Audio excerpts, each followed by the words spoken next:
Hello friends. Today we are going to solve class ninth NCERT questions of exercise 1.6 of chapter 1. So welcome to eClassmates your online study partner. तो चलिए फटाफट से अब शुरू करते हैं। सबसे पहले हम लोग देखते हैं क्वेश्चन नंबर 1। यहाँ पे इस क्वेश्चन में हम लोगों को जो भी नंबर्स दिए हैं इनकी वैल्यूज़ को फाइंड करना है कि इनकी एक्चुअल वैल्यूज़ क्या होंगी। ठीक है, तो जैसा कि हम लोग देख सकते हैं कि ये सारे क्या हैं, ये एक्सपोनेंट हैं। ठीक है, क्यों? क्योंकि एक नंबर है जिसका एक पावर है।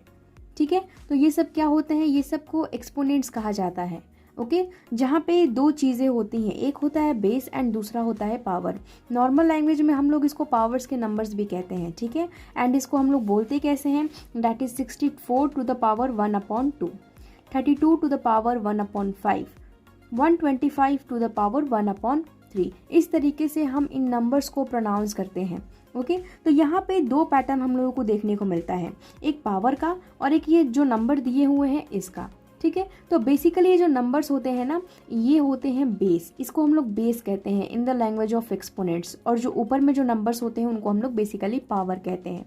ठीक है, जैसा कि यहाँ पे हम लोग थोड़ा सा एग्जांपल समझ लेते हैं। ठीक है, जैसे कि अगर यहाँ पे लिखा है a to the power m, ठीक है, तो यहाँ पे a क्या है, a बेस है। ठीक है, और इसका कुछ पावर है। ठीक है, तो m क्या है, ये पावर होता है, और इसी को हम लोग कलेक्टिवली क्या कहते हैं, एक्सपोनेंट्स कहते हैं। ठीक है, तो इस क्वेश्चन को सॉल्व करने से पहले हम लोग कुछ लॉज ऑफ एक्सपोनेंट्स को देख लेते हैं कि एक्सपोनेंट्स के कितने सारे लॉज होते हैं।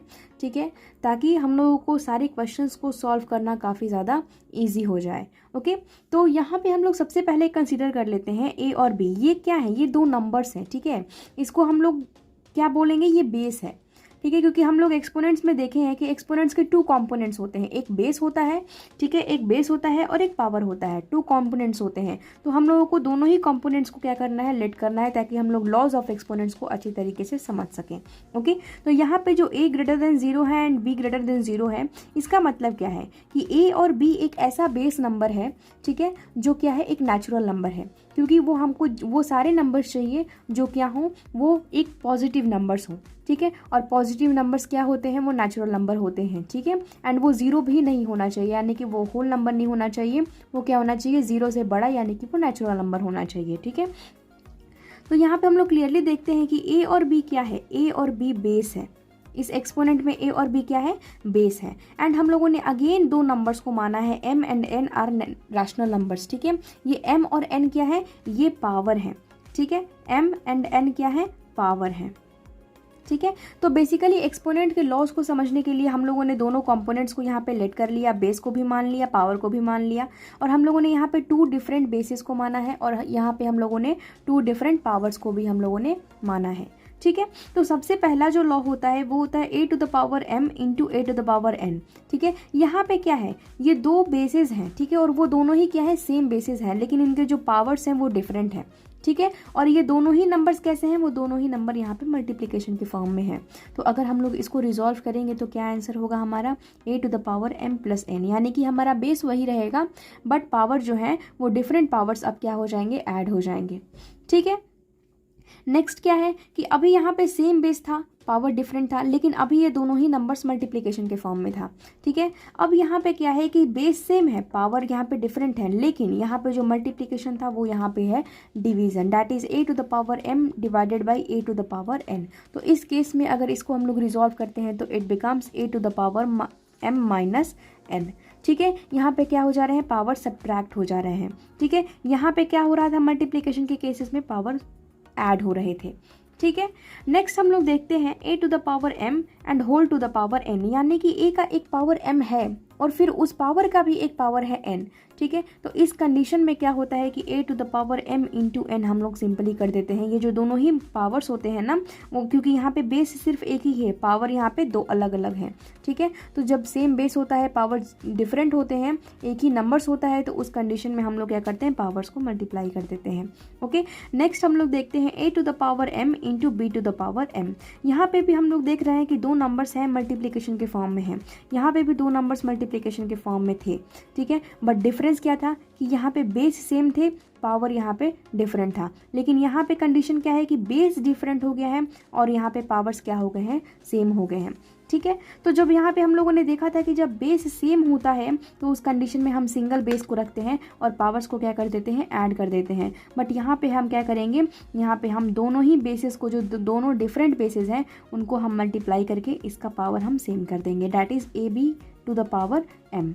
ओके, नेक्स्ट देखते हैं कि अगर A B to the power M होता है तो यहाँ पे हम लोग क्या कर सकते हैं। तो यहाँ पे हम लोग बेसिकली डिस्ट्रीब्यूटिव मेथड लगाते हैं, ठीक है, क्योंकि ए और बी क्या है, दोनों ही मल्टीप्लिकेशन में है और दोनों के होल के पावर एम है, यानी कि हम लोग इसको इंडिविजुअली लिख सकते हैं, डिस्ट्रीब्यूट करके लिख सकते हैं a to the power m into b to the power M. Okay, next देखते हैं ए अपॉन बी, और इस पूरे नंबर का क्या होगा, पावर यहाँ पे m है, ठीक है। तो यहाँ पे भी हम लोग डिस्ट्रीब्यूटिव मेथड को अप्लाई करेंगे, ठीक है। और ए क्या है, न्यूमरेटर है, यानी कि न्यूमरेटर का भी पावर m होगा और डिनोमिनेटर का भी पावर क्या हो जाएगा, m हो जाएगा, क्योंकि यहाँ पे क्या है, हम लोगों ने डिस्ट्रीब्यूटिव मेथड को अप्लाई किया है, जो हम लोगों ने यहाँ पे किया था। यहाँ मल्टीप्लीकेशन था, यहाँ डिवीजन है। ओके, नेक्स्ट हम लोग देखते हैं a to the power minus M.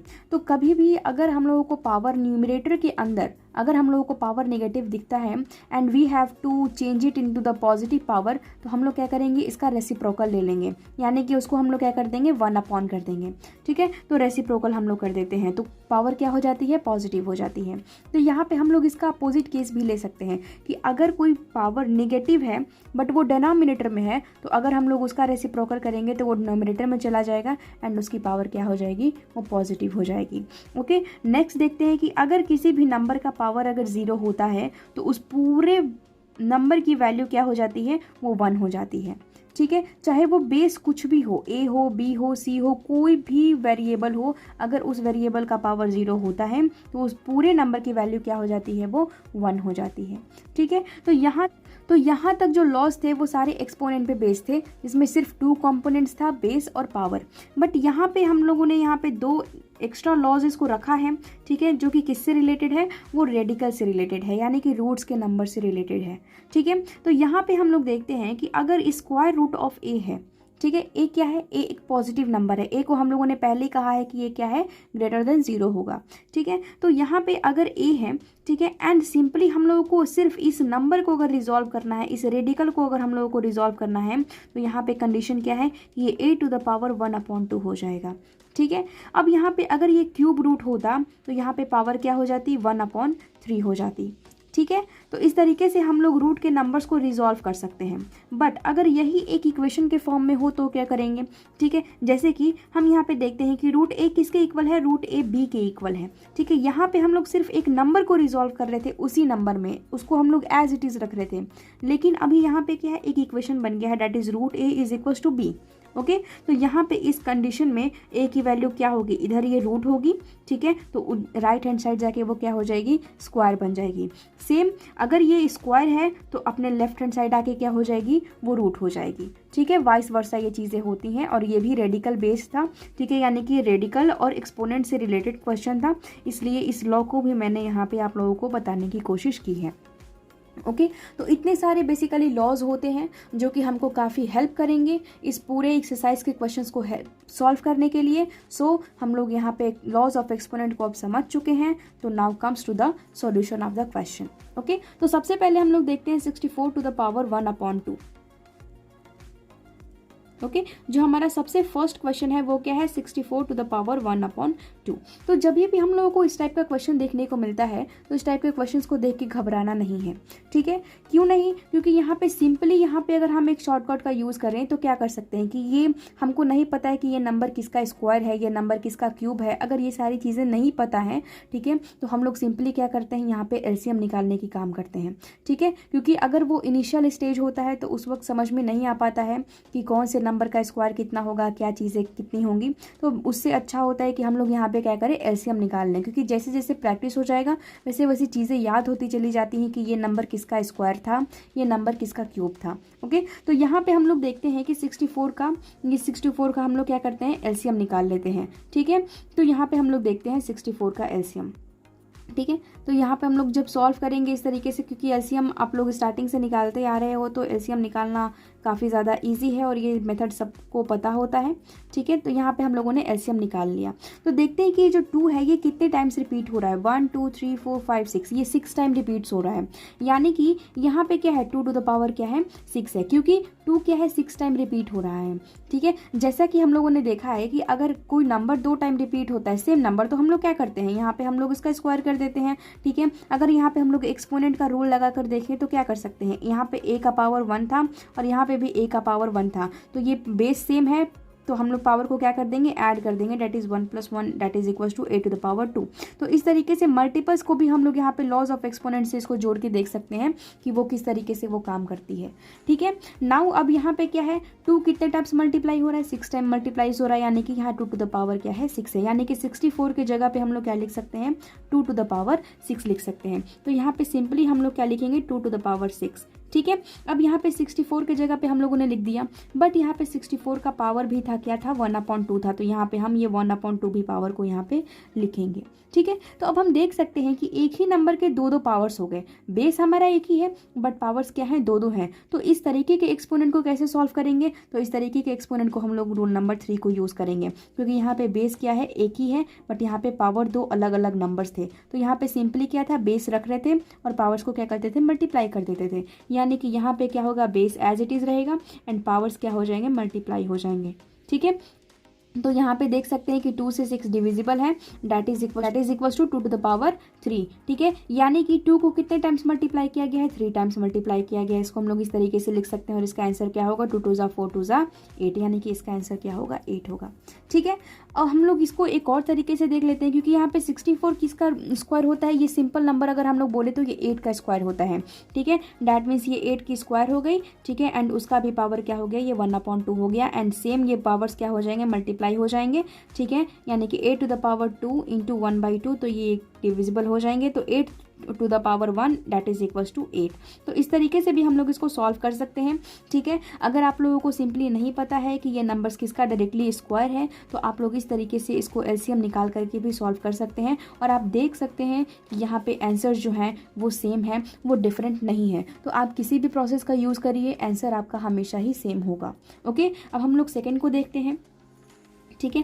Second question क्या है हमारा, 32 टू द पावर 1/5, ठीक है। तो यहाँ पे हमको नहीं पता है कि 32 किसका स्क्वायर होता है, किसका क्यूब होता है, ये सारी चीज़ें हमको नहीं पता है, ठीक है। तो सिंपली हम यहाँ पे क्या करेंगे, हम यहाँ पे 32 का एलसीएम निकाल देंगे। हमने सेम प्रोसेस यहाँ पे यूज़ करना है, ठीक है। तो 32 का एलसीएम यहाँ पे निकालते हैं, डेट इज़ 2, ठीक है, 16। एलसीएम निकालना काफ़ी ज़्यादा ईजी है एंड ये प्रोसेस आप सबको आई होप याद होगी, ठीक है। यहाँ पे देखते हैं कि 2 कितने टाइम्स मल्टीप्लाई हो रहा है, 1 2 3 4 5, ये 2 कितने टाइम्स मल्टीप्लाई हो रहा है, 5 टाइम्स, यानी कि 2 टू द पावर 5। तो यहाँ पे सिंपली हम 32 की जगह पे क्या लिखेंगे, 2 टू द पावर 5 लिखेंगे, ठीक है। एंड हम देख सकते हैं कि 32 की जगह पे हम लोगों ने 2 टू द पावर 5 लिख दिया, लेकिन हमारे क्वेश्चन में 32 का पावर 1/5 भी था, तो इसका मतलब हम लोग यहाँ पे 1/5 भी लिखेंगे, ठीक है। अब यहाँ पे सेम रूल की बेस एक ही है, बट यहाँ पे पावर दो अलग अलग डिफरेंट हो गए हैं, ठीक है। तो हम लोग इसी रूल को यूज़ करेंगे, रूल नंबर 3 को यूज़ करेंगे, एंड हम बेस को यहाँ पे एज इट इज़ रख के दोनों ही पावर्स को क्या करेंगे, मल्टीप्लाई कर देंगे, ठीक है। तो ये 5 से ये 5 डिविजिबल हो जाता है,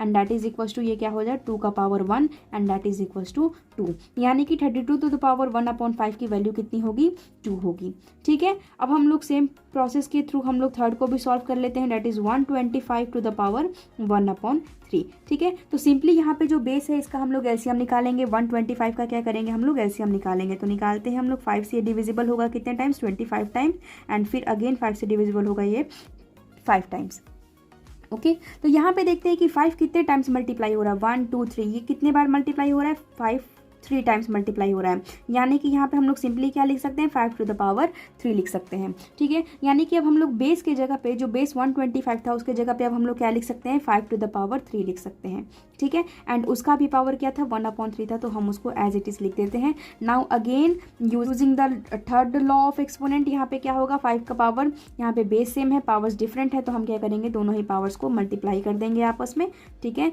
नाउ 3 से 3 डिविजिबल है, now it becomes 5 to the power 1 and that is equal to 5, यानी कि 125 टू द पावर 1/3 की वैल्यू कितनी होगी, 5 होगी, एंड ये हमारा क्या है, फाइनल आंसर है, ठीक है। फर्स्ट क्वेश्चन का आंसर 8 है, सेकंड का आंसर 2 है, एंड थर्ड का आंसर 5 है। तो आप आई होप कि ये पूरा एक्सपोनेंट का जो लॉ है ये आप लोगों को अच्छी तरीके से समझ में आई होगी, एंड ये क्वेश्चंस को किस तरीके से ईजिली हम लोग सॉल्व कर सकते हैं वो भी आप लोगों को समझ में आ गई होगी। अब हम लोग देखते हैं नेक्स्ट क्वेश्चन को। Now comes to question number 2, तो यहाँ पे भी इस क्वेश्चन में भी हम लोग को क्या करना है, ये सारे नंबर्स की वैल्यूज़ को फाइंड करनी है। ठीक है, तो यहाँ पे अगेन हम लोग यही सारे एक्सपोनेंट्स को यूज़ करेंगे, जितने भी हम लोगों ने यहाँ पे लॉज ऑफ एक्सपोनेंट जो क्वेश्चन नंबर 1 में हम लोगों ने बहुत डिटेल तरीके से देखा था, वही सेम रूल्स को हम लोग यहाँ पे भी यूज़ करेंगे। तो सबसे पहले देखते हैं नंबर 1। ओके, तो यहाँ पे क्या है, 9 टू द पावर 3/2। ओके, तो यहाँ पे एक बेस है और एक क्या है, पावर है। ठीक है, तो यहाँ पे सबसे पहले हम लोग को क्या करना होता है, बेस को रिजॉल्व करना पड़ता है। ठीक है, तो बेस को यहाँ पे हम सबसे पहले सॉल्व करेंगे। इसको कैसे सॉल्व करते हैं हम लोग, एलसीएम के थ्रू। अगर नहीं पता है कि ये नंबर जो है, जो बेस में नंबर दिया हुआ है, ये किसका स्क्वायर होता है, ये किसका क्यूब होता है, तो हम लोग सिंपली क्या करते हैं, उस बेस नंबर का एलसीएम निकाल देते हैं। ठीक है, तो यहाँ पे 9 का अगर हम लोग एलसीएम निकालते हैं तो ये कितना आएगा, ये हो जाएगा 3, यानी कि ये क्या है, 3 × 3 that is equal to 3 square, 3 to the power 2। ठीक है, तो यहाँ 9 की जगह पे हम लोग क्या लिख सकते हैं, 3 टू द पावर 2, एंड उसका होल का पावर क्या है, 3/2। ठीक है, तो यहाँ पे बेस एक है बट यहाँ पे पावर्स दो अलग अलग हैं, तो हम लोग कौन से लॉ को यूज़ करेंगे, लॉ नंबर 3। बेस एक है, पावर अलग अलग है, तो हम क्या करेंगे, सेम बेस के साथ हम दोनों ही पावर्स को मल्टीप्लाई कर देंगे। ठीक है, यानी कि यहाँ पे क्या हो जाएगी, 3 टू द पावर 2 × 3/2। तो यहाँ 2 से 2 कैंसिल हो जाता है, that is equal to 3 to the power 3, and that is equal to, यहाँ पे 3 कितने टाइम्स मल्टीप्लाई हो रहा है, 3 टाइम्स। ओके, तो यहाँ पे क्या हो जाएगा, इट रिजल्ट्स 27। ओके, 3 3 ज़ा 9 एंड 9 3 ज़ा 27। यहाँ पे 3 कितने टाइम्स मल्टीप्लाई हो रहा है, 3 टाइम्स। ओके, तो यहाँ पे रिजल्ट क्या है, 27। ओके, नाउ अब हम सेकेंड वन को देख लेते हैं। सेकेंड क्या है हमारा, 32 टू द पावर 2/5। ठीक है, तो सिंपली यहाँ पे हम लोग 32 का यहाँ पे एलसीएम निकालेंगे। तो प्रीवियस क्वेश्चन में हम लोगों ने 32 का एलसीएम निकाला था, तो उसकी वैल्यू कितनी आई थी, उसकी वैल्यू आई थी 2 to the power 5। Okay, now इसका भी पावर क्या है, 2/5। तो सेम चीज़ है यहाँ पे भी कि बेस सेम है बट यहाँ पे पावर्स दो अलग अलग मल्टीप्लीकेशन में है, तो हम लोग सिंपली क्या करेंगे, दोनों ही पावर्स को हम लोग मल्टीप्लाई कर देंगे। ठीक है, तो यहाँ पे देख सकते हैं कि 5 और 5 क्या हो जा रहा है, कैंसिल आउट हो जा रहे हैं। तो यहाँ पे हमारा रिजल्ट क्या है, 2 to the power 2, and that is equal to 2 × 2। 2 कितने टाइम्स मल्टीप्लाई हो रहा है, 2 टाइम्स मल्टीप्लाई हो रहा है, and that is equal to 4। Okay, now comes to the third one, that is 16 to the power 3/4। ठीक है, तो यहाँ पे 16 किसका स्क्वायर होता है। ठीक है, तो हम लोग इतना तो जानते ही, एक काफ़ी ज़्यादा कॉमन नंबर है कि 16 किसका स्क्वायर होता है। ठीक है, अगर फिर भी नहीं बन पाता है तो हम लोग यहाँ पे क्या करेंगे, सिंपली यहाँ 16 का हम लोग एलसीएम निकाल लेंगे। ठीक है, तो यहाँ पे हम लोग एलसीएम निकाल करके देखते हैं तो क्या रिजल्ट आता है। यहाँ पे 2 × 2 × 2 × 2, यहाँ पे 2 कितने टाइम्स मल्टीप्लाई हो रहा है, 2 4 टाइम्स मल्टीप्लाई हो रहा है, दैट इज इक्वल टू 16 की वैल्यू कितनी हो जाएगी, 2 टू द पावर 4। ओके, तो यहाँ पे हम लोग लिख देते हैं, एंड नाउ इसका भी एक पावर है 3/4। यहाँ पे सेम लॉ हम लोग यूज़ करेंगे, बेस सेम है। ठीक है, पावर दो अलग अलग मल्टीप्लिकेशन के फॉर्म में है, तो हम लोग उसको सिंपली क्या करेंगे, मल्टीप्लाई कर देंगे। ठीक है, और यहाँ देख सकते हैं कि 4 से 4 कैंसिल हो जा रहा है, तो यहाँ पे पावर क्या है, 2 टू द पावर 3 है, यानी कि 2 कितने टाइम्स मल्टीप्लाई हो रहा है, 3 टाइम्स, यानी कि 2 × 2 × 2। ठीक है, तो इसकी वैल्यू कितनी होगी, इसकी वैल्यू हो जाएगी 8। 2 का क्यूब कितना होता है, 8 होता है। ठीक है, now comes to the last one, that is 125 to the power 1 - 1/3। Okay, तो यहाँ पे हम लोग प्रीवियस क्वेश्चन में भी देखे हैं कि 125 किसका क्यूब होता है, दैट इज 5 का क्यूब होता है ये। ठीक है, तो हम लोग सिंपली यहाँ पे लिख देंगे 5 का cube and whole to the power -1/3। तो यहाँ पे हम लोग अगेन पावर्स को क्या करेंगे, मल्टीप्लाई कर देंगे।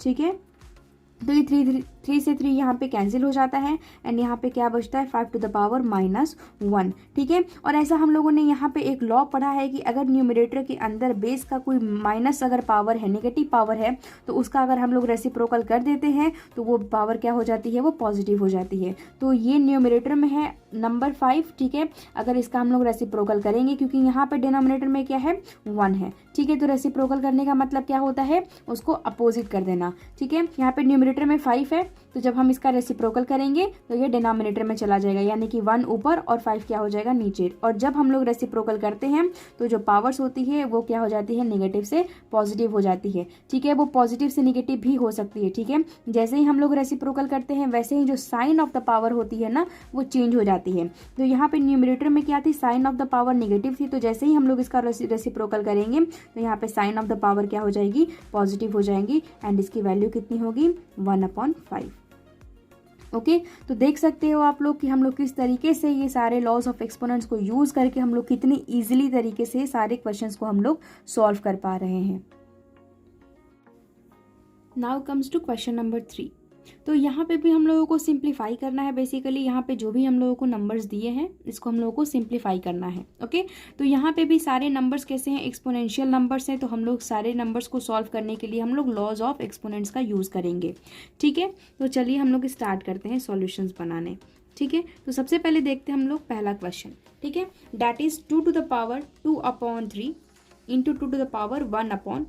ठीक है तो इस तरीके का कोई पैटर्न हमको क्या लॉज ऑफ एक्सपोनेंट्स में देखने को मिल रहा है, तो ऑफकोर्स हमको देखने को मिल रहा है। यहाँ पे क्या है, ये दोनों ही जो नंबर्स हैं वो दोनों ही मल्टीप्लीकेशन के फॉर्म में है। डॉट किसको रिप्रेजेंट करता है, मल्टीप्लीकेशन साइन को रिप्रेजेंट कर रहा है। ठीक है तो यहाँ पे हम देख सकते हैं कि दोनों नंबर्स के जो बेस हैं वो सेम है बट इनके जो पावर्स हैं वो डिफरेंट है। तो ऐसा कोई लॉ है एक्सपोनेंट में, तो ऑफकोर्स ये जो हमारा लॉ नंबर फर्स्ट है वो ऐसा ही कुछ है कि जब दो नंबर्स मल्टीप्लीकेशन में है जिसका बेस सेम है और पावर अगर डिफरेंट होता है तो उस कंडीशन में क्या करते हैं हम लोग पावर्स को ऐड कर देते हैं।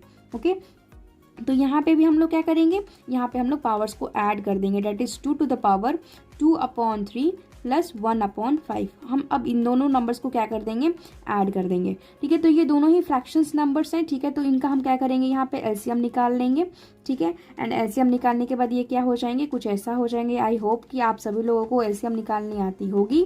ठीक है तो यहाँ पे जब एलसीएम निकाला हम लोगों ने तो यहाँ पे हमारी वैल्यूज क्या आ गई, 2 टू द पावर 13/15 आ गई। ठीक है तो यहाँ पे इसका आंसर क्या होगा, कलेक्टिवली इसका आंसर हो जाएगा 2 टू द पावर 13/15। ठीक है नाउ हम लोग देखते हैं सेकेंड वन को। ठीक है that is 1/3 to the power 3 to whole to the power 7। ठीक है तो ऐसा भी कोई लॉ होता है क्या। ठीक है तो यहाँ पे हम देख रहे हैं कि अगर कोई दो नंबर्स हैं जैसे कि a/b है एंड सबका एक होल पावर है m, तो इस कंडीशन में हम लोग पावर्स क्या करते हैं, डिस्ट्रीब्यूट कर देते हैं। न्यूमरेटर को भी दे देते हैं एंड डिनोमिनेटर को भी दे देते हैं। तो जो ये होल का पावर जो 7 है ये न्यूमरेटर के पास भी जाएगा एंड ये सेम डिनोमिनेटर के पास भी जाएगा। ठीक है यानी कि ये क्या हो जाएगा, 1 टू द पावर क्या हो जाएगा 7 अपॉन में ये क्या हो जाएगा 3 टू द पावर, यहाँ पे ऑलरेडी एक 3 है। ठीक है बट इसका कलेक्टिव पावर क्या हो जाएगा 7। ठीक है और 1 को हम लोग कितने टाइम्स भी मल्टीप्लाई करें उसका आंसर हमेशा 1 ही होता है, तो न्यूमरेटर में इसका रिजल्ट क्या होगा 1 ही होगा। ठीक है एंड यहाँ पे बेस सेम है बट यहाँ पे दो अलग अलग पावर्स मल्टीप्लाई हो रहे हैं, तो हम लोग सिंपली क्या करेंगे, दोनों ही पावर्स को मल्टीप्लाई कर देंगे। That is 3 into 7 and this whole becomes 3 to the power 7 into 3 what is, that is 21। तो इसका पूरा रिजल्ट क्या आ गया, इसका पूरा कलेक्टिव रिजल्ट आ गया 1/3 टू द पावर 21। ठीक है इसको हम लोग इस तरीके से भी लिख सकते हैं क्योंकि यहाँ पे 1 का भी पावर हम लोग 21 लिख सकते हैं क्योंकि 1 का कितना भी मल्टीपल करें वो वैल्यू 1 ही होगी, तो वो चेंज नहीं होगी। ठीक है तो यानी कि इसको हम लोग ऐसा भी लिख सकते हैं कि 1 टू द पावर 21 अपॉन में 3 टू द पावर 21। तो यहाँ पे हम लोग कलेक्टिवली यहाँ पे लिख सकते हैं 1/3 टू द पावर 21। तो इसको हम लोग दो पैटर्न में लिख सकते हैं, यहाँ पे इस तरीके से भी लिख सकते हैं और इसी क्वेश्चन को हम लोग इस तरीके से भी लिख सकते हैं। ठीक है नाउ थर्ड देखते हैं। ये दोनों आंसर्स में से कोई भी आंसर ऐसा गलत नहीं है। ठीक है क्योंकि अगर हम लोग यहाँ पे अगेन ये पावर को अगर हम लोग न्यूमरेटर को और डिनोमिनेटर को डिस्ट्रीब्यूट करेंगे तो ये एज इट इज़ यही चीज़ होगी। ऊपर में हम न्यूमरेटर में 1 हो जाएगा एंड डिनोमिनेटर में क्या हो जाएगा 3 टू द पावर 21 ही हो जाएगा। तो हम लोग ये दोनों को अल्टरनेटिव यूज़ कर सकते हैं, इसको भी यूज़ कर सकते हैं और इसको भी यूज़ कर सकते हैं। ठीक है थर्ड को हम लोग देख लेते हैं। That is 11 to the power 1/2 है एंड डिनोमिनेटर में क्या है 11 टू द पावर 1/4 है। तो यहाँ पे भी हम लोग सबसे पहले इस क्वेश्चन को हम लोग कंसीडर करते हैं, एनालाइज करते हैं एंड देन इसका भी कोई लॉज ऑफ एक्सपोनेंट से रिलेशन है या नहीं। ठीक है तो यहाँ पे देख रहे हैं कि यहाँ पे 11 टू द पावर 1/2 है एंड डिनोमिनेटर में भी क्या है 11 टू द पावर 1/4 है। ठीक है तो यहाँ पे न्यूमरेटर में भी बेस सेम है और डिनोमिनेटर का भी बेस सेम है। ठीक है बट पावर्स क्या है डिफरेंट है। तो ऐसा एक हम लोगों को लॉज देखते हैं हम लोग सेकंड लॉ में। ठीक है जहाँ पे क्या है कि न्यूमरेटर में भी बेस सेम है और डिनोमिनेटर का भी बेस सेम है बट यहाँ पे दोनों ही पावर्स क्या है डिफरेंट है। ठीक है तो इस कंडीशन में हम लोग क्या करते हैं, पावर्स को सब्ट्रैक्ट कर देते हैं। तो यहाँ पे भी हम लोग क्या करेंगे, पावर्स को सब्ट्रैक्ट कर देंगे। यहाँ पे क्या होता है a to the power m-n। तो यहाँ पे a क्या है, a इज द बेस। ठीक है तो यहाँ पे दोनों ही कंडीशन में बेस क्या है 11 है, तो बेस को हम लोग एज इट इज रखते हैं। ठीक है एंड दोनों ही पावर्स को हम लोग क्या करते हैं, सब्ट्रैक्ट कर देते हैं। ठीक है तो यहाँ पे अगेन हम लोग एलसीएम लेने वाला काम करेंगे, ठीक है, क्योंकि यहाँ पे दोनों ही नंबर्स कैसे हैं, फ्रैक्शन में है। तो जब हम लोग इसका एलसीएम लेंगे तो ये कुछ ऐसा होगा, and that becomes 11 to the power 1/4। तो इसका आंसर क्या होगा, इसका आंसर ये हो जाएगा। ओके, नाउ अब हम लोग देखते हैं फोर्थ वन को, ठीक है, that is 7 to the power 1/2 into 8 to the power 1/2। ठीक है, यहाँ पे क्या है कि दो नंबर्स मल्टीप्लीकेशन में है जिसका बेसिस क्या है वो डिफरेंट है, बट जो पावर्स हैं वो क्या है, सेम है। ठीक है, तो यहाँ पे हम लोग को एक ऐसा क्वेश्चन, हम लोग को एक ऐसा कंडीशन देखने को मिलता है, and that is the law number 4। ठीक है, जहाँ पे a to the power m है into b to the power m है। यहाँ पे बेसिस क्या है, डिफरेंट है, और दोनों ही नंबर्स कैसे हैं, मल्टीप्लिकेशन के फॉर्म में है, और दोनों ही नंबर्स के जो पावर्स हैं वो क्या है, सेम है। बेस डिफरेंट है बट पावर्स क्या है, सेम है। तो इस कंडीशन में हम लोग बेस को ही मल्टीप्लाई कर देते हैं। ठीक है, तो यहाँ पे हम लोग क्या करेंगे, 7 इंटू 8 टू द पावर, यहाँ पे हम लोग का पावर क्या होता है, एज इट इज रहता है, तो यहाँ पे भी हम लोग पावर इसका एज इट इज रखेंगे, that is equal to 56 to the power 1/2। तो ये इसका क्या है, ये इसका फाइनल आंसर है। ठीक है, that is 56 to the power 1/2। तो हम लोग देख सकते हैं कि इस क्वेश्चन में भी हम लोगों ने कितने ईजिली तरीके से सबसे पहले क्वेश्चन के पैटर्न को एनालाइज किया, एंड हम लोगों ने सेम पैटर्न इस लॉज ऑफ एक्सपोनेंट में ढूंढने की कोशिश की, एंड उसी एक्सपोनेंट के लॉ को हम लोग यूज़ करते हुए किस तरीके से ईजिली ये सारे क्वेश्चंस को हम लोगों ने सॉल्व कर लिया। तो आई होप कि ये पूरा लॉज ऑफ एक्सपोनेंट का कॉन्सेप्ट आप लोगों को बहुत अच्छी तरीके से समझ में आ गई होगी।